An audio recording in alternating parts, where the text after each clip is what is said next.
My name is MIMI Okana, and this is the MIMI Okana Podcast. And surprisingly, my name is MIMI Okana, and this is the MIMI Okana Podcast. And surprisingly, the first podcast in 2026. And one thing you need to know for sure is this year, we are going to make real money. We're going to scale, we're going to build, and we're going to do things that only work. And because I do not like to talk and not work, I brought the money guy to the show today to tell us how to build, to scale, to grow, and to be the best version of ourselves. You guys, you're in for something very beautiful. Mo, please introduce yourself to my very beautiful audience.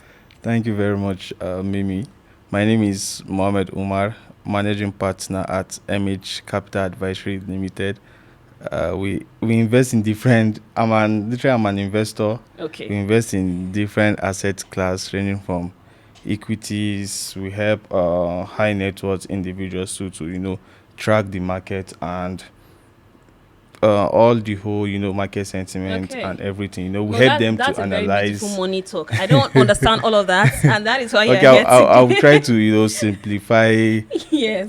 audio terms and make the whole process to be easy to understand. Yes, please, Yeah. because we don't understand all of those money terms. But what we want to understand this year is simple: how to make money without plenty hurdles. Okay, Very and that is why important. you are here. Because I know you to be the money guy. You know how to simplify financial terms. You know how to bring money to, the layman. You know how to make people make money. And that is the language of the year. Make money with the very little thing you have, okay? So I have like a lot of questions for you.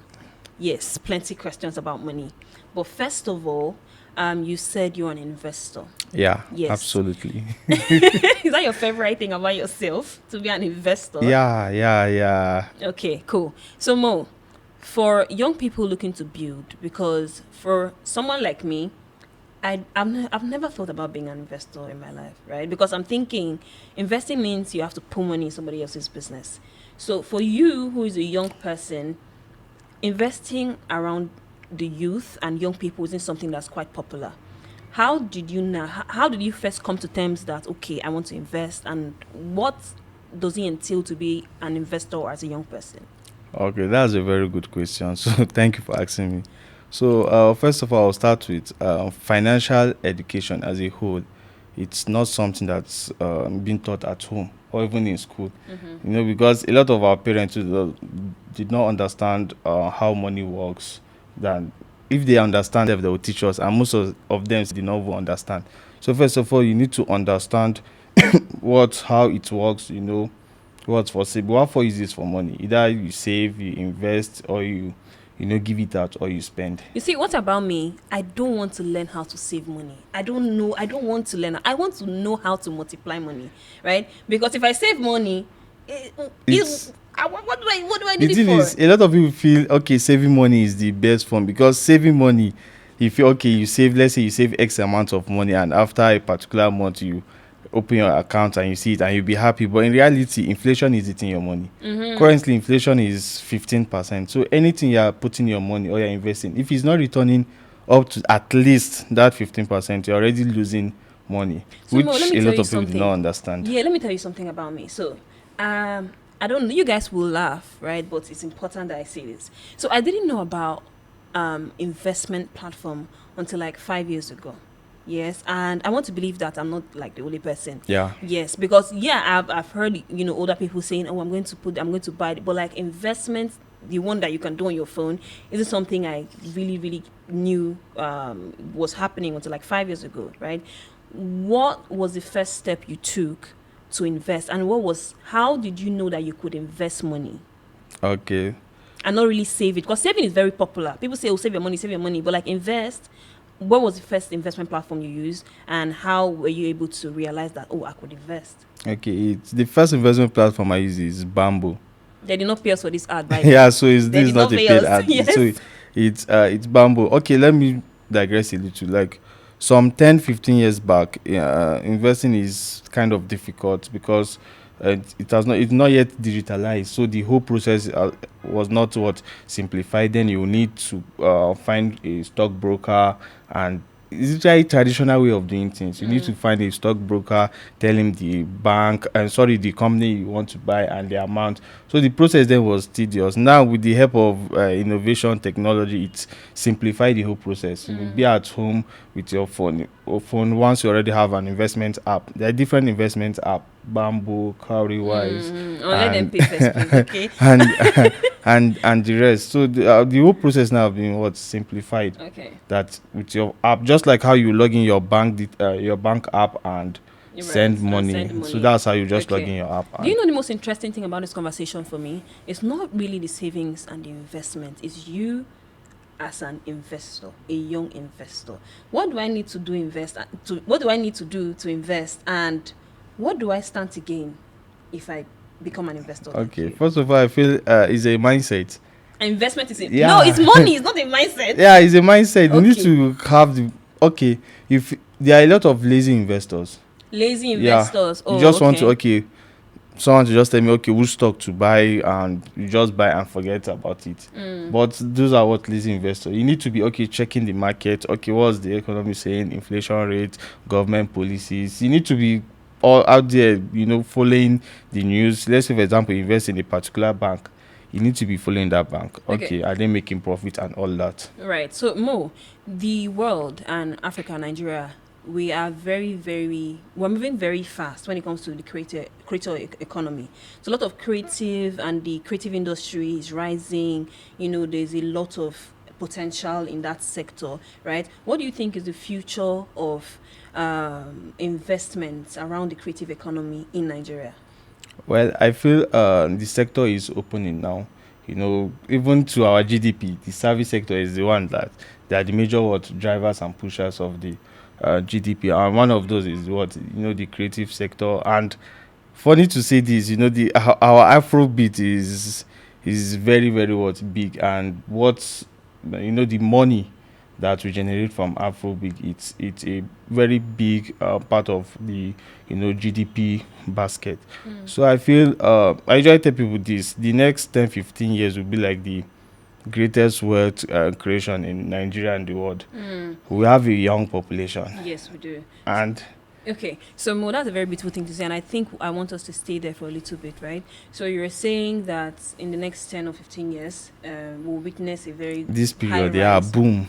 Yes. So as an investor, right? So before you invest, what are those things you look forward to and say, oh yeah, this is a good place to invest? What are the pointers you see before realizing that, oh, this is a very resourceful place and a promising place for me to invest in? Okay, let's say, for example, if I'm investing in a particular company, for example, in the stock market, NGX, are they making profits? That's the first thing. Are they fundamentally strong? Are they making profit? Is there any government policies that is favoring them? So these are some of the things. So hope is not just noise, because some stocks in my year they have done 1,000% in a short time, and you might just jump in. So that's like there's something called FOMO, fear of missing out. It's noise that usually drive the price. So we need to ask, are they making profit? Are they expanding? Is government policies favoring them? So once you understand all this, and it will give you like a clear way to invest. Right. So let's dive out from that conversation a little bit, right? So there are a lot of young people out there today looking, building. There's a lot of, they will have young entrepreneurs rising right now, young creatives. The creative economy is opening to young people doing a lot of big things. Young people are doing a lot these days, especially in Nigeria, right? What is that one thing you're looking forward to that young builders, young entrepreneurs, really, really do in this time to scale? Yes. Well, I feel my advice for any young person that either building or a founder is just focus, in the sense that building is in stages. So I know a lot of people feel you want to do all at once, but you won't get it done that way. It's in stages. Either any model you have developed that you want to use and scale. The first thing is first, you first of all survive before you think of growing and scale. Okay, so Mo is saying that before you scale, you must survive. Yeah. Beautiful. Okay. so that you don't use your breakfast money to scale. So even us at Velora, one of the our model is first of all, we want to survive. Once you survive, then you grow before you scale. Mm-hmm. And I think the mistake young people, young, innovators or founders usually make is they want to scale without first surviving. If the foundation is not strong, that's why I was reading a tough, report on entrepreneurship and ease of doing business in Nigeria, and those businesses that have test over 5 years and they are still, and you scale.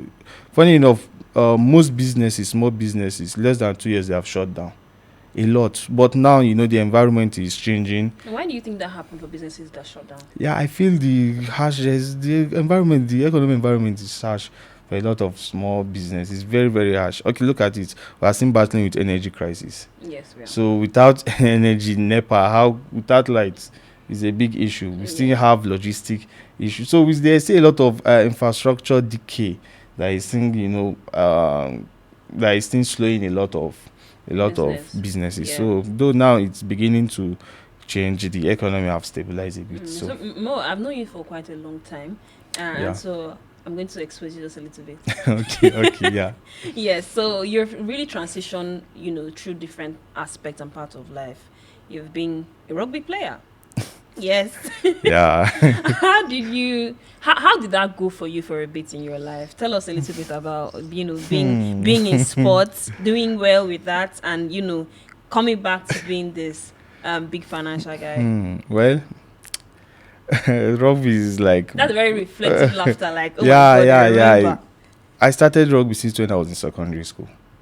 Yeah, so in the hood then, most of my friends they play rugby. So for you not to be left out, you just have to tag along. And apart from tagging along, you have to be serious, because we do travel the different parts. So it's serious in the sense that you don't want your friends should be picked for a tournament and you let sit behind. So when you spoke about FOMO the other time, you were actually doing it when you were playing rugby. You were afraid of missing out. Yeah, fear of missing, and that is it. Rugby shaped my ideology in a positive way. It's toughened. It gave us that tough mindset, because anybody that that have played rugby, it's not easy for you to just keep your body in the line and someone will be pouncing on you. Yeah. So you have to be very defensive. Exactly. Okay. Grit before you need to. Right. Yeah. So at what point did you decide that, okay, look, this rugby has been a beautiful journey, but I need to make money now? I played rugby over 10 years. I played to a point I played for Nigeria. You did? Yeah, I did. Oh, so wow. Literally, life is a phase. After that phase, you need more, and which that can't sustain you. Yes.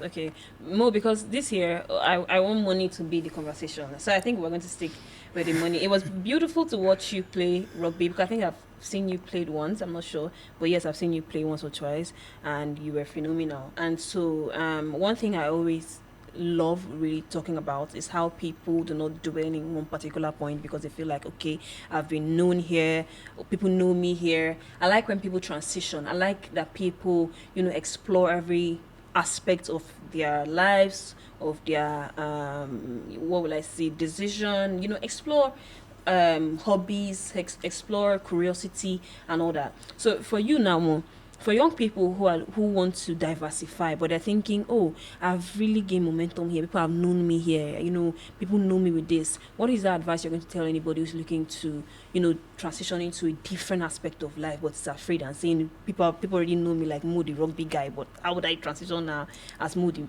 financial guy? I will start with this: comfort zone are nice places to be, but unfortunately nothing grows there. So a lot of us will feel, okay, we're comfortable with how we are, so it's all boiled down to the mindset. Just like how I said investment to his mindset, growing or leaving your comfort zone to his mindset. Because the word, I feel a lot of people feel you can't achieve or you can't break out of the system, but in reality you can. A lot of the elites that started from nobody to somebody, they started just like we. It's just that they understand the system, how it works. So it's just that I would just tell anybody, understand how it works and it's easy. What for is you to something break about out. how it works that you understood early that helps your journey? Which is money, how money works. How does money work more? Tell me. The thing That's the is, conversation we're having. How does money a work? lot of people pet money, and in reality, if you pet money, you can't grow it. Yes, Please say that again. a lot of people pet money, and in reality, if you pet money, you can't grow it. Yes. How can we grow money, please? I need to allow you to take I'm beating. very curious. I'm very invested. you need to money need to sweat and take a lot of risks, and a lot of Nigerians they don't want to take risks, and if you don't want to take risks, we can't grow. That's just it. I like how you said we should allow money take risk and not pet money. The thing is, for me, right, there's a level of failure that you will see and encounter, and when you get like ₦1 million or $1 million or whatever, you want to save it, you want to safeguard it. So I'm not going to go now and listen to Mo and say let me not pet That's money. why financial education is key. You know that, okay, this X amount now, I'll put a fraction into stocks or equities, put some into bonds, and invest some and save some. Meaning you have spread your money. Your money is working for you. Right. So it's just thinking smart. Let's play a quick game, right? Let's play a quick game. And this is important because you said that we should not pet money. So I need you to help me play this game. First of all, for people, somebody watching now, or even me, let's use me. So I want to invest right now, but I don't have a lot of money. I have 50K. But I need that 50K to get multiplied in the next 6 months. What's the first thing I would do? Okay. Yes. First of all, you need to know this has to work, Omo. This has to work. No, you need to know your risk appetite first. What? Risk appetite. What's that? Okay, are you a conservative risk taker? Are you a moderate risk taker? Are you an aggressive risk taker? If I'm starting out, what should I be? Okay. Let me explain it for you. And because if my money sink, I'll call you. That is it. So you need to know. So if you're an aggressive investor or an aggressive risk taker, it means you can sink almost all your money in equities. No, which I cannot do that. The stock markets. And even if your money grow or is deep, you are fine. My money cannot dip. My money cannot dip. That is it. The thing is, even if your money deep down, that's why I say it boils down to the mindset. You need to know investment is marathon, not a sprint. It's a long time something. You need to say, okay, I'm investing this amount for the next 2 years. No, Mo, I don't want to invest in the next 2 years. I want to invest for the next 6 months, right? Okay. I have 50K, right? I'm saying 50K because I don't want to put plenty money. Then just leave it in mutual funds. How does that work? Mutual funds is a money market fund that is managed by professional fund managers that they invest in different asset class. So I can invest 50K. Sure, less than that, sir. Less than that. So it's the return that will determine if you're happy with that. If you invest that 50K in mutual fund in that month, you might have less than 1,000 naira. I can manage as your return. So I can manage that one. Okay. Second question. Say I have ₦1 million, right? And I'm not looking to invest. Okay. Because I'm not you, and I don't want my money to dip. Okay. Right? But I'm looking to not save, but multiply that money, right? Okay. What should I do when I have ₦1 million and I'm not looking to save or invest, but I need to multiply that money? You have ₦1 million, yes, and you're not looking to save, yes, and you don't want to invest. No. Well, not like you. I don't want to become and an then investor. you just invest in a safe assets, like you can put it in government bonds. But the problem with government bonds, is you sign up, subscribe for like 2 years, and they'll be giving you interest every quarter. So let's say government bond can be going for, let's say, 15% interest rate for 2 years. So that 15% divided into 4, I think that would be like, let me say, that would be like 4% or so. So in every quarter, you're entitled to 4% of your investment. So at the end of the I don't mind. I can do that one. Your money will return to. So government bond is the safest, like 100% safest form of investment, because they are borrowing the government your money. Right. So Mo, you know a lot about money, and you know a lot about investment, and you know a lot about all of this. But that is not a very random knowledge for young people, especially, I dare say, young Nigerians. Okay, and please, people should not come for me. If you know more than me, just say it, okay. What? How are you able to pick up this knowledge? Was it a conversation you usually have in your home? Yes, your parents. Do you guys usually have like money conversation? Well, How were you my able to? first stock, my parents bought my first stock for my team when I was age of 9. Oh Yeah. wow. So I already know a thing or two about shares, but it's just a thing or two. The knowledge wasn't that formed. It was just bits and pieces. So growing up, and it's something I just pick interest. Let me say I fall in love with the stock market and I got addicted to it. Yeah. That's beautiful. So right, so the conversation surrounding money in African homes is hushed. You know, our parents don't really discuss money with Yeah. us. You know, whatever is going on in the home that is financially involved, you stay out of it. What do you think is the implication of that on children that later become adults and really have crisis managing their finance and understanding money? Most parents want their children to go to school, Mm-hmm. get good grade, and get a good job. So for them, that is fulfillment. But in reality, going to school, get a good job, they are not. Nobody taught you how money works, because even your parents too did not understand the subject of money. So that's why you see, in most rich people or people that are informed about money, is a discussion they have. They from small you have start teaching a child, okay, how to own, how to buy stock, how to own businesses and all that. Okay, how to we can own 3 different businesses, getting from here, the revenue from here, you invest in it in here, expanding, multiplying your money. So basically, this knowledge, if your parent did not understand how it works, who will teach you? Yeah. So that's where it's come from, because most of our parents too don't understand how money works. So Because you think money transparency is going to increase financial knowledge? sure, Beautiful. All right, Mo, we're spending a lot of time in the studio because I'm really, really enjoying this conversation. Because I've said it before, when it involves money, please involve me. But I'm going to just make this very quick so that we can get going. So Mo, right?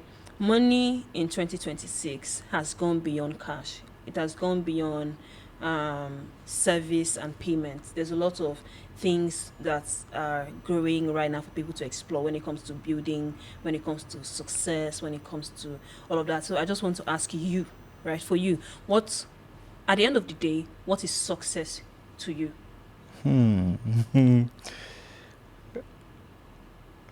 that's a tough one. Yes. Because there are different, metrics or Yeah. how everybody.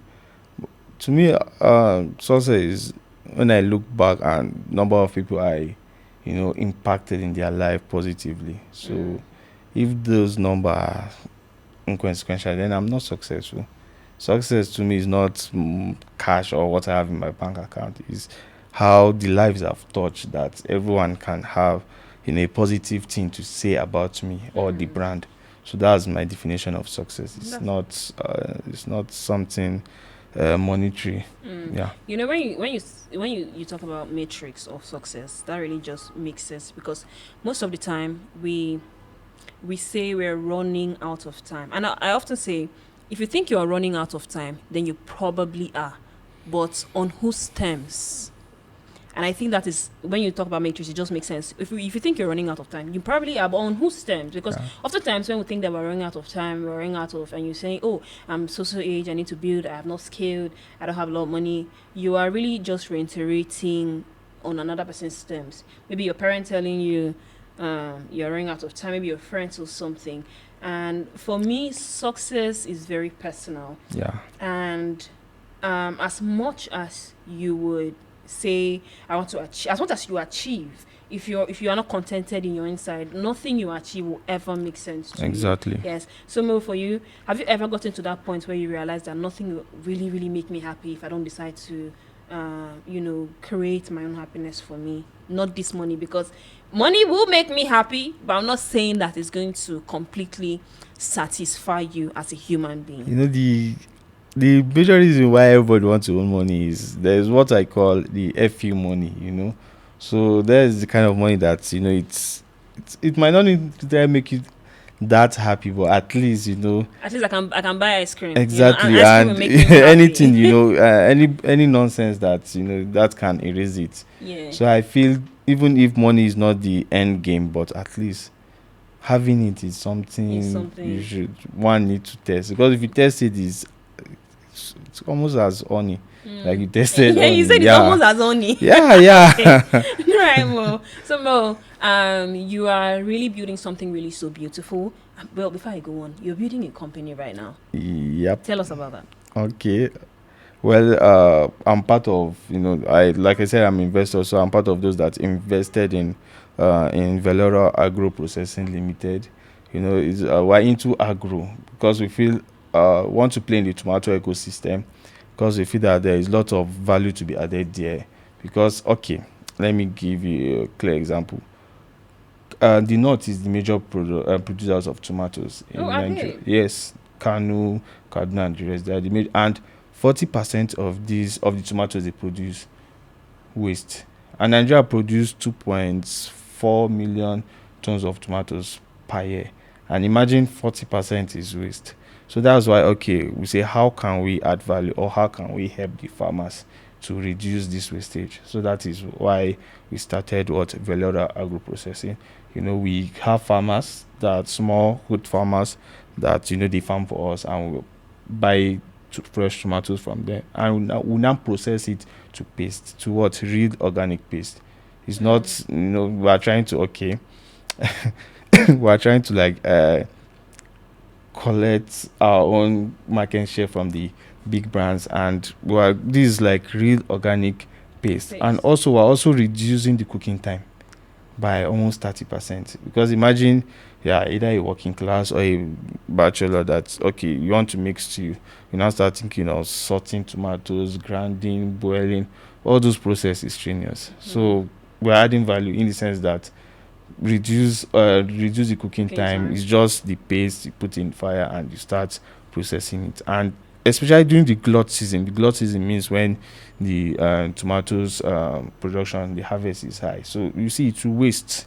So now we help these farmers, they farm for us, we buy from them, we process to paste, and we sell to our main target self is the south, because that's where tomatoes is expensive. Yeah, so a lot of people are saying that Nigeria really does not have a problem of production anymore, as much as we have a problem of distribution, because we have a logistic problem in the country right now. Yeah. So how do you plan to? He's like, me, please don't ask me that.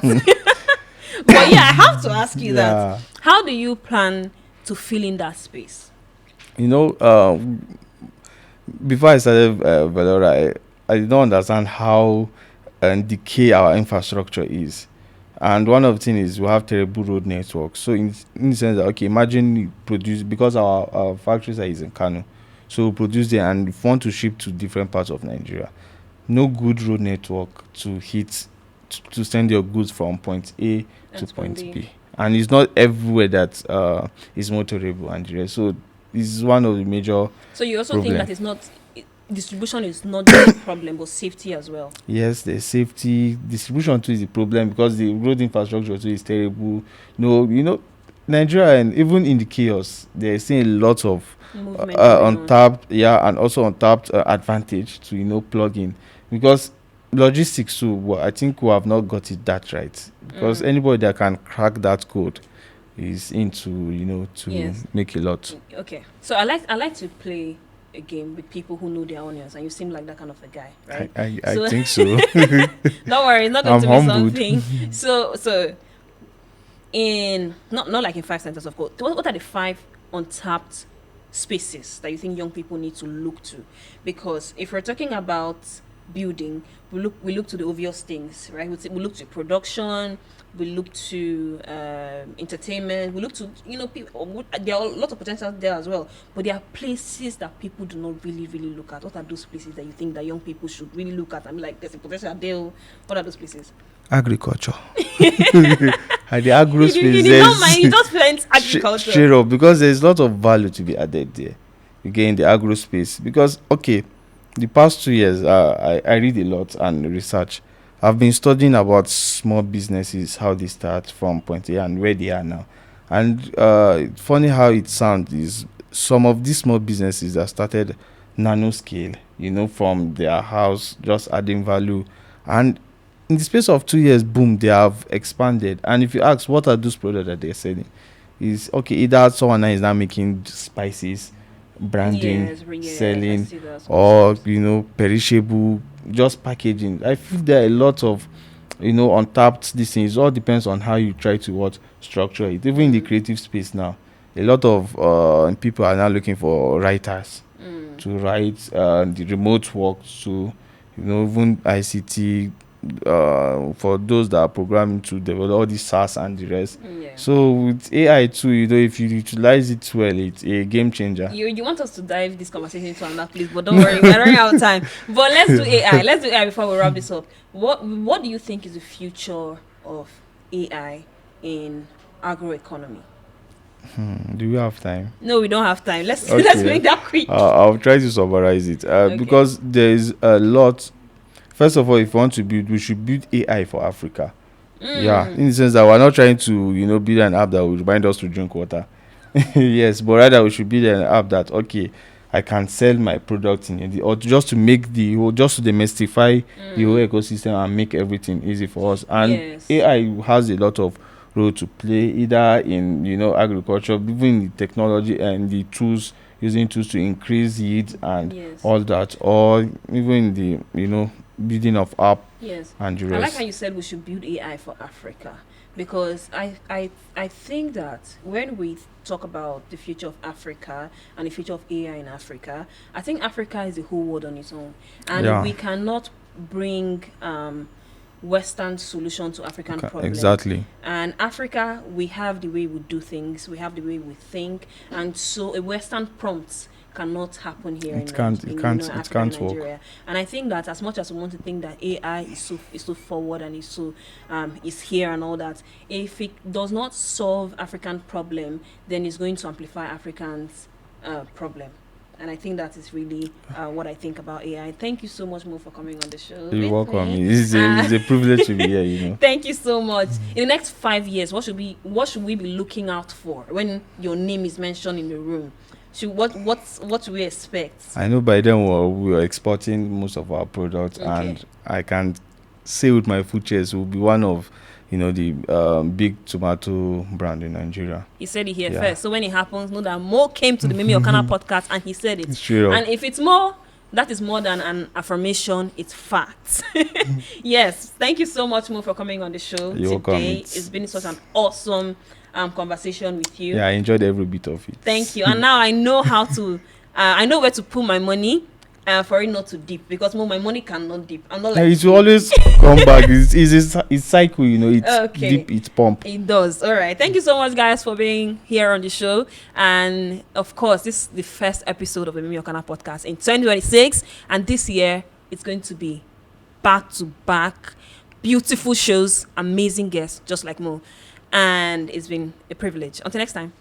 Bye.